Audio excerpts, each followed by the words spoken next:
What you're about to hear is a voiced-over reading of the Capricorn Clark testimony from the Sean Diddy Combs trial. Source: courtroom reporter at Inner City Press on X.com. The government calls Capricorn Clark. Where did you grow up? Born in San Francisco, moved to L.A., worked for Def Jam, then Death Row Records, a late 90s gangster rap label. What was your relation to Mr. Knight? He is the father of my friend's child. Then you worked for Sean Combs? Yes, he is over there in a blue sweater. I worked for him from 2004 to 2012. Were you kidnapped? Yes. When did you first meet Mr. Combs? When I moved to NYC in 2002. We were super platonic friends. A headhunter said I should work for him as a personal assistant. I did, until 2006. Your duties? Shadow him from Wake Up. Then what? Head of women's for Sean Jean. How long? A year. Then global brand director for Sean Combs. Name and likeness due diligence to grow the brand. Then I was terminated until 2016 for Cassandra Ventura. Did you work in this building? Yes, we moved there in 2005. Your first day, where did Mr. Combs take you? Central Park, after dark, along with Uncle Paulie. He looked like a linebacker. Does this photo look like him? No, he doesn't have on the blackout shades he wore all the time. What did Mr. Combs tell you in the park? That since I'd worked for Mr. Knight, if anything happened, he might have to kill me. How did you take it? Seriously, it had gravitas. How did you react? I said, I didn't have anything to do with that stuff. What was Paulie's role? All aspects of Mr. Combs' movements to keep him safe. There were also D-Rock, Roger Bonds, and Ruben. Who's D-Rock? A good friend of Biggie Smalls, running back type body. Did you ever observe Mr. Combs with a gun? Yes, in my home. And did he talk about it? He, Mr. Combs, told Chris Lighty he had a gun. He had a problem with 50 Cent. Were you ever accused of stealing? Yes, jewelry. It had been given to me. It was on loan. It went missing? Yes. What did you do? From Teterboro, I called 1440 and told them to lock it down. What did Uncle Paulie do? He questioned me 3 hours. You went home? To Queens, yes, with Uncle Paulie. He searched my house. Where did Uncle Paulie take you? 1710 Broadway. It was dilapidated. It was being fixed up, but I didn't know that. Uncle Paulie took me to the 6th floor. The door was locked behind us. There was a 6-foot folding table and a heavy-set man. Can you describe him? 5 of me. 2 linebackers. He was chain-smoking. Did Uncle Paulie stay? No, intermittently he came back. What did the heavy-set man say? I was there to take a lie detector test. What did he say would happen if you failed the lie detector test? That they would throw me in the East River. What was his demeanor? Very serious. I was terrified. Did you want to be taking the test? No, I was afraid. How was the test? Wires on you and they question you. Did I steal? Did he tell you the results? He said to calm down. That he couldn't get a good reading and he might have to throw me in the East River. Anyone else in the building? Not to my knowledge. Could you leave? No, Paul said no. What did Paul say at the end? That he'd come back the next day to figure this out. We started again, another lie detector test in the same location, all day. Were you free to leave? No. How long did this go on? 5 days. Did you tell anyone where you were? No, I was just trying to survive it. I worked under an NDA. What would you have been doing? Shadowing Mr. Combs. What happened after 5 days? That I could return to work, that Mr. Combs would see me the next week. Did Mr. Combs ever discuss it with you? No. Why did you continue to work with Mr. Combs? If I left, they'd think I stole. What were your days like? From his townhouse at 74th Street and Park in the morning to Daddy's house studio at night. How much sleep did you get? On a good day, 4 hours. On a bad day, 2. I got a stress condition. I was paid $55,000. Did you get paid overtime? No, I spoke to the head of HR. She said I was owed $80,000. How did Mr. Combs respond? He ripped up the paper. Would Mr. Combs stay at hotels? Yes. With whom? Kim Porter. Once a week. What names would he book rooms under? Frank Black. Frank White. And the girlfriends? Jackie Starr. Where did he stay? Intercontinental Buckhead in Atlanta. Beverly Hills Hotel in L.A. What were in his bags? A camera. Small bottles of baby oil and lube. Cameras. Every time. What would you be doing? Watching TV. Ordering room service. Keeping up on sleep. Afterward, I'd sweep the room for anything left behind. Any damage? Baby oil. How frequently would Mr. Combs stay in a hotel with Cassandra Ventura in 2008? Like once a week. At L'Hermitage, the London, Intercontinental, for several days.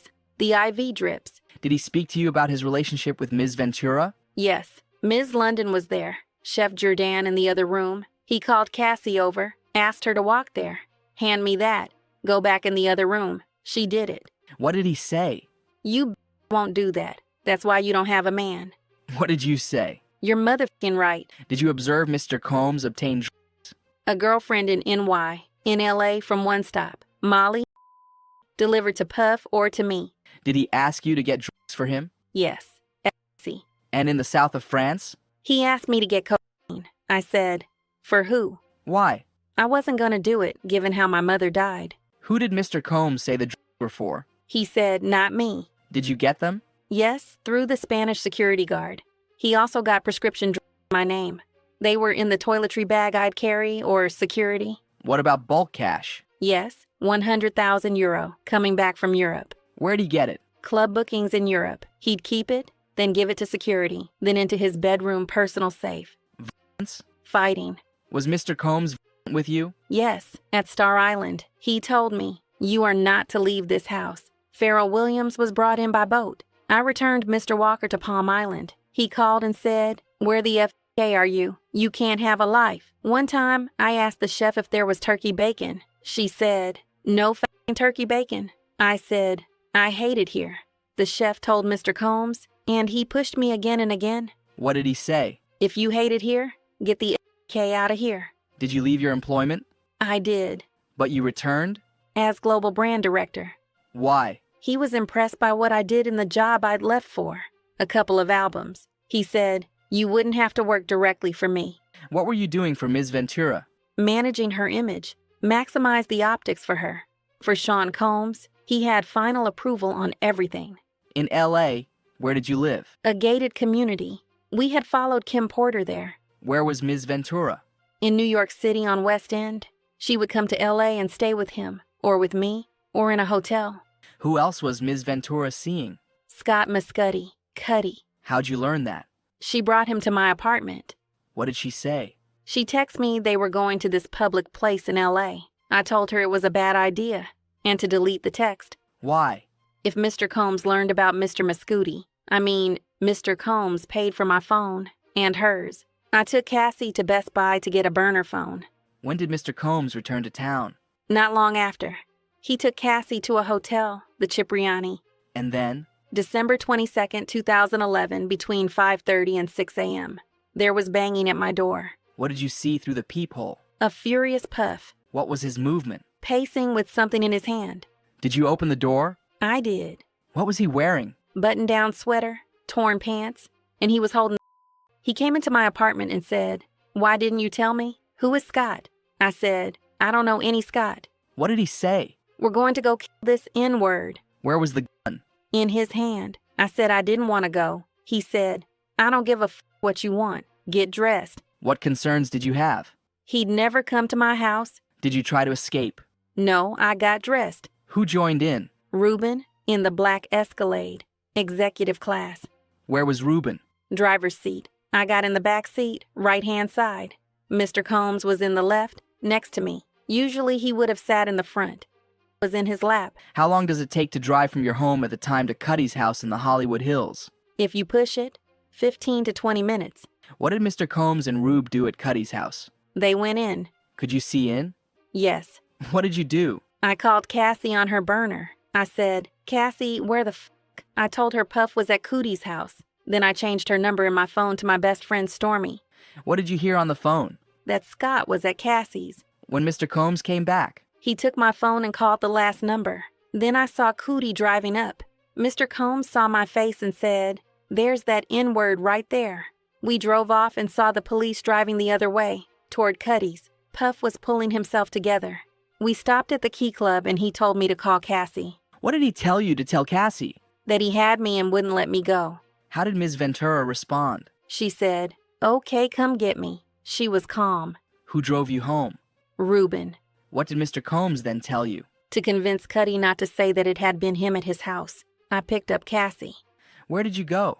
We went to Cuddy's and tried to convince him not to file a police report. What did you tell them? That Puff came to my house with a gun. What did you tell them he said? If you tell on him, he'll hurt us all. What was Mr. Muscotty's reaction? Mind blown. What happened at the house? He was kicking Cassie again and again. How was Cassie? In the fetal position. Mr. Combs kicked her all the way to the street. She was crying silently. Where was he kicking her? Her backside. Where were you? 5 feet away. So was Rube. What did Mr. Combs say to you? He said, if you jump in, I'm going to you up too. What did Rube do? Nothing. Who did you call? D-Rock, I told him, tell your brother to stop Puff. He is kicking the shit out of her. I called Paulie too. I said he'd take care of it, but Rube did nothing. What next? Mr. Combs told me to get the out too. I left on foot. Could you still see her getting kicked? Until I went around the bend. Then who did you call? Regina Ventura. I told her, he's kicking the shit out of your daughter. I can't call the police, but you can. Why didn't you call the police? The mission of the day was to get Cootie, so no calling police. This email, who is it from? Cassie. She wrote that he would be releasing tapes about me, and he would have someone else hurt me and Scott Muscooty. Do you recall if you responded to this? I don't. Did law enforcement call you? The arson investigators. Cootie had given them my name. I hung up on them. I just wanted this over. What did Mr. Combs say to you? He said, I should kill you, bitch, and I should cut her face. How many times did Mr. Combs threaten you? I'd say 50 times. D-Rock was there, just doubling down on whatever Puff was saying in the moment. Who is Harve Pierre? The president of Bad Boy Records. I told him Puff had kidnapped me. What did Harve Pierre tell you? He said, that's crazy, but it's going to be okay.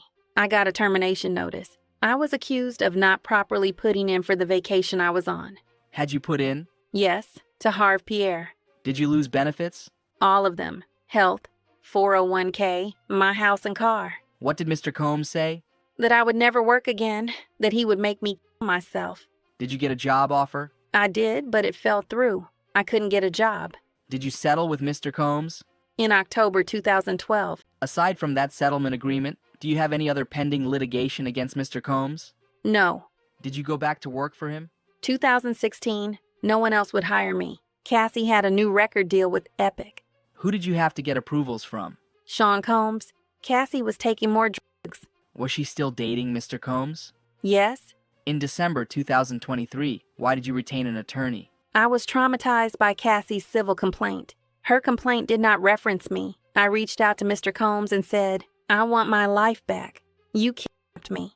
Was there a discussion of you working for Mr. Combs again? Yes, as chief of staff. When did you last speak with Ms. Ventura? 2018. And Mr. Muscotty? 2012. No further questions. At this moment, it was time for the cross-examination.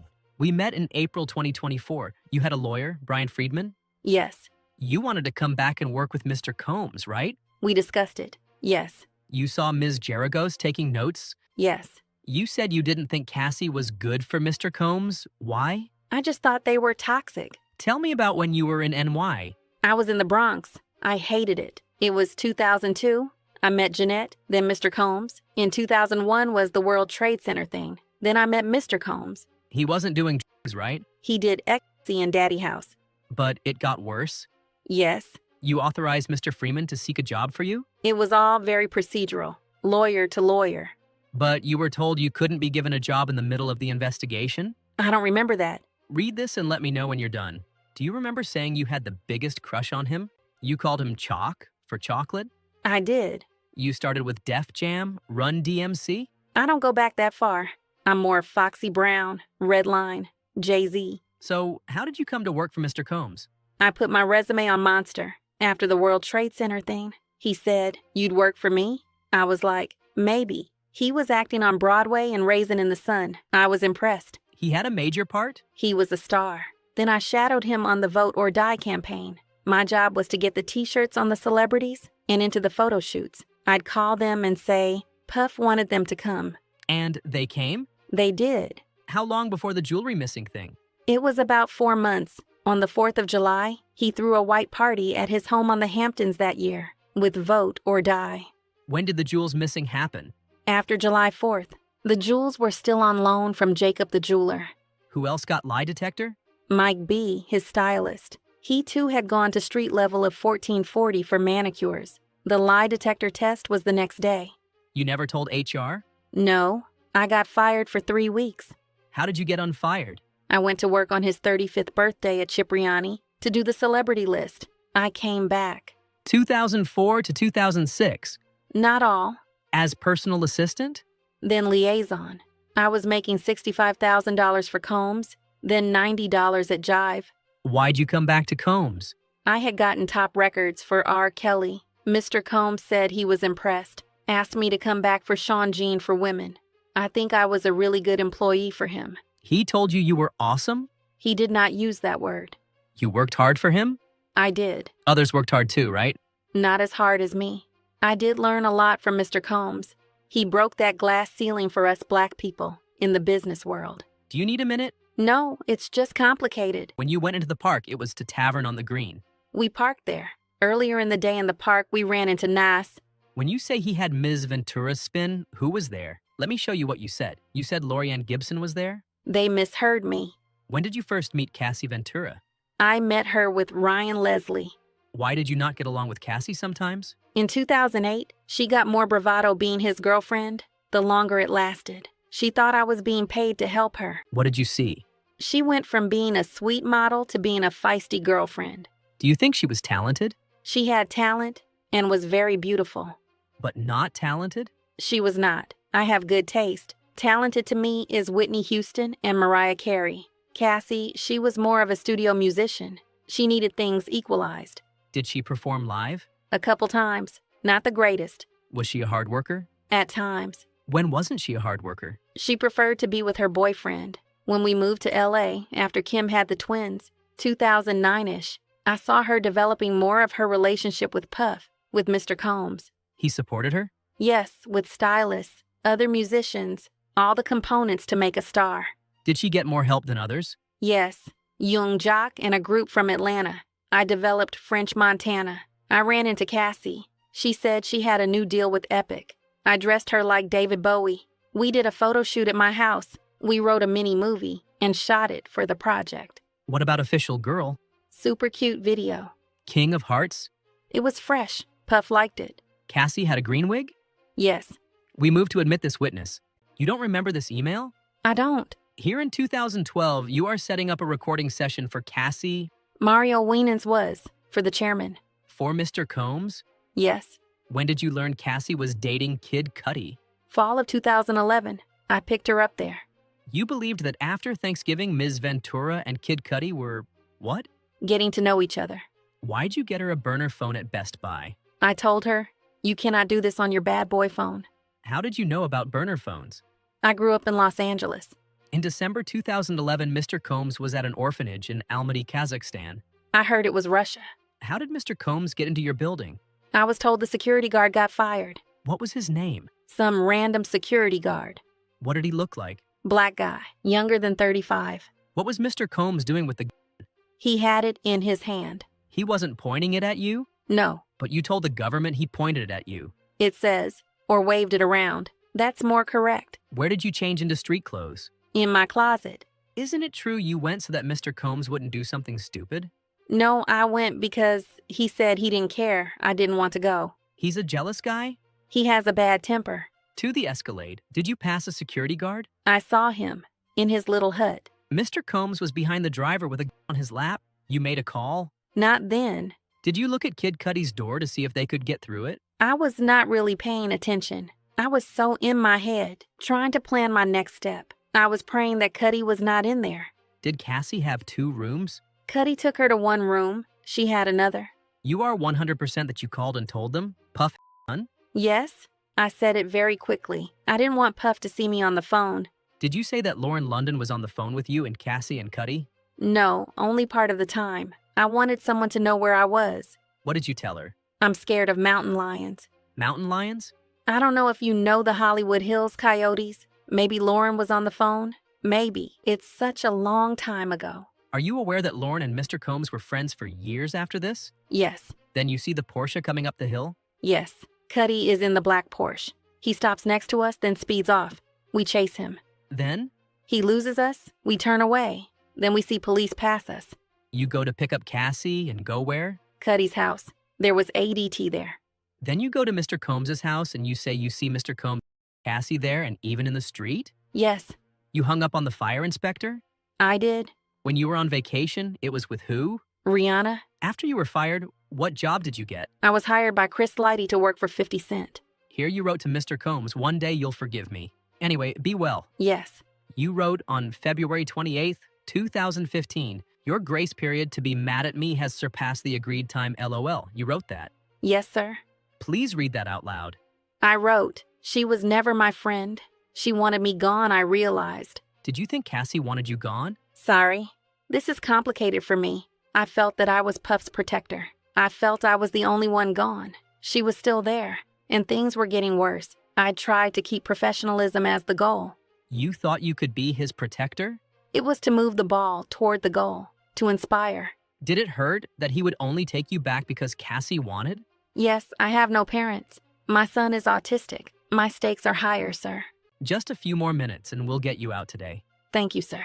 You did a lot of great work with Cassie in 2016 and 2017, right? I believed so. Cassie had addiction problems? Yes. You made a short movie with her? It was called Love a Loser. You wrote to him asking for forgiveness? I wanted my life back, my dream, my competency. When you met with me, you wanted to work for him, right? We discussed it. Nothing further. What happened with the job with Chris Lighty? He died the day before I was supposed to start. Then, at Interscope, it wasn't about a job. They told me to leave Puff alone. I was blacklisted. Why did you return to work for Mr. Combs? So people could see I wasn't disposable. At this level of business, he held all the power. Why did you meet them?